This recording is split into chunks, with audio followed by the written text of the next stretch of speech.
안녕하세요, 송수의사입니다.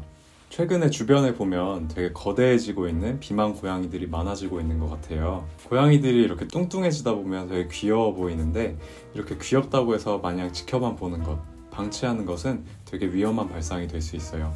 사람과 마찬가지로 고양이 비만도 나중에 근골격계 질환이라든지 당뇨병이나 심장병처럼 여러 가지 질환을 야기할 수 있기 때문에 비만 자체가 굉장히 큰 위험 요소가 될 수 있거든요.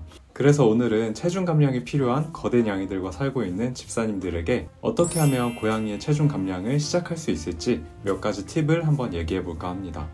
첫 번째는 제한급식이에요. 아마 많은 비만한 고양이들은 자율급식을 하고 있는 경우가 많을 텐데요. 밥그릇이 비었을 때 밥을 달라고 울거나 계속해서 집사를 못 살게 구는 그런 모습에 마음이 약해져서 계속해서 밥을 부어주시는 경우에 비만해지는 경우가 많아요. 그래서 고양이가 하루에 얼마나 밥을 먹고 있는지 여쭤봤을 때 대답을 하지 못하는 집사님들이 굉장히 많으시거든요. 그래서 고양이들에게 무한정 하루 종일 밥이 급여되는 상황이 아니라 최소한 하루에 이 고양이가 얼만큼의 양을 먹고 있는지 파악해 보시는 게 가장 중요합니다. 계량컵이라든지 숟가락 같은 것으로 아침 저녁에 먹고 있는 양을 계량해서 주시다 보면 우리 집 고양이가 하루에 이만큼의 양을 먹고 있구나 파악하시기 쉬울 거예요. 이때 고양이들에게 사료 적정량을 얼만큼 줘야 되는지 여쭤보시는 분들이 많은데, 보통 사료마다 옆에 보시면 체중에 맞게 얼만큼의 사료를 급여해야 된다 라고 하는 추천 급여량이 있거든요.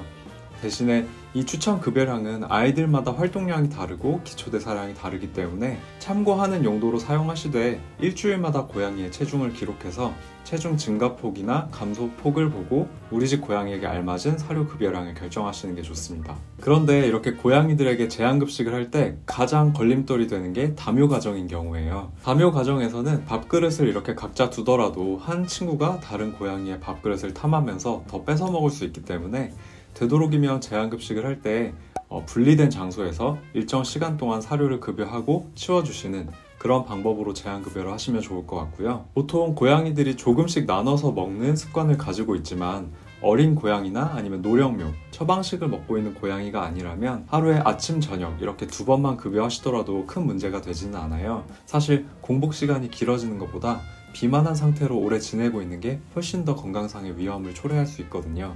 그래서 일정 기간이라도 아침, 저녁으로 제한급식을 하면서 체중 조절을 해주시는 거는 꼭 필요할 것 같아요. 다만 공복 시간이 너무 길어지는 게 걱정이라면 타이머가 설정되어 있는 급식기를 사용하시는 것도 방법이 될 수 있어요. 그리고 만약에 다묘 가정인데 내가 외출하는 동안 혹은 출근하는 동안에 중간중간 사료를 챙겨줘야 되는 어린 고양이나 작은 고양이나 마른 고양이가 있다면 비만한 고양이는 들어가지 못하고 작은 고양이만 들어갈 수 있는 구멍을 뚫어 놓은 작은 박스 같은 것을 사용하셔서 그런 작은 친구들에게는 중간중간 사료를 급여하시는 방법도 있을 것 같습니다. 그리고 자율급식에서 제한급식으로 넘어갈 때 가장 중요한 건 집사님들의 마음이 약해지면 안 된다는 거예요.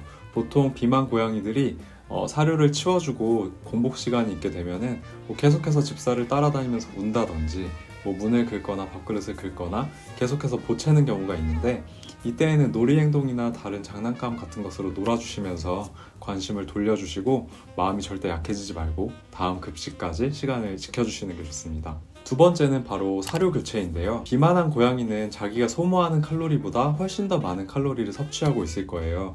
그렇기 때문에 사료의 양을 줄여주시는 게 중요한데, 무작정 그냥 사료의 양만 줄이다 보면 고양이들이 되게 허기져하는 경우가 많거든요. 이럴 때에는 체중 조절을 할 수 있는 다이어트 사료를 급여함으로써 칼로리는 낮춰주고 포만감은 늘려주어서 이러한 다이어트 기간에 고양이들이 허기진 느낌을 많이 줄여주실 수 있어요. 대신에 아이들의 건강 상태에 따라서는 다이어트 사료가 꼭 필요하지 않은 경우도 있기 때문에 다이어트 사료, 처방 사료를 급여하실 때에는 주치의와 아이들의 체형을 살펴보고 정말로 사료가 필요한지 한번 상담을 받아보시는 게 좋을 것 같습니다. 이때 주의할 점은 다이어트 사료라고 해서 제한급식이 아니라 자율급식을 해주시면 똑같이 체중이 계속 늘거나 줄지 않는 그런 상황이 발생할 수 있거든요. 그래서 처방사료 급여는 꼭 제한급식과 병행이 되어야 합니다. 그리고 세 번째는 행동풍부화예요.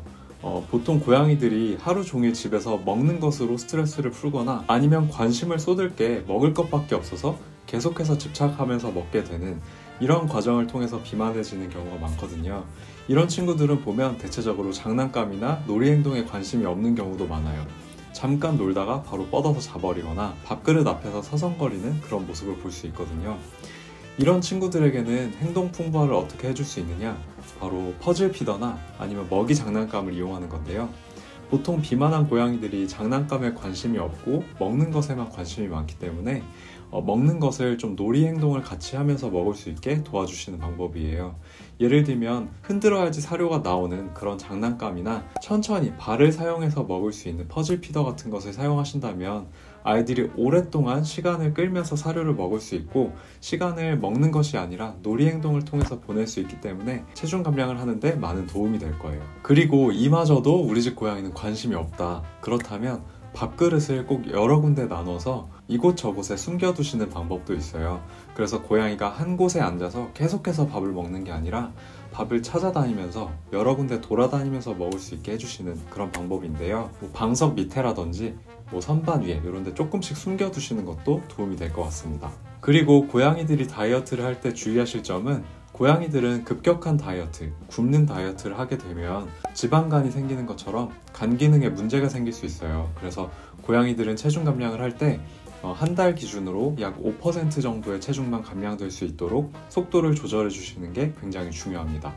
예를 들어서 8kg짜리 고양이가 다이어트를 하게 된다면 한 달의 체중 감소폭은 약 400g 정도, 이 정도로 맞춰서 속도를 조절해 주시는 게 좋기 때문에 꼭 매주 체중을 재서 기록해 두시는 것을 추천드립니다. 집 안에서 살고 있는 우리 고양이들은 스스로 사냥을 하거나 먹이를 찾아서 먹을 수 없기 때문에 고양이가 비만해지는 것은 오롯이 집사님의 책임이 될 수 있거든요. 그래서 지금부터라도 우리 집 고양이가 무료하지 않게 사료에만 집착하지 않고 천천히 사료를 재미있게 먹을 수 있게 그렇게 조절해 주셔서 고양이의 건강을 위해서 체중 감량을 해주실 수 있었으면 좋겠습니다.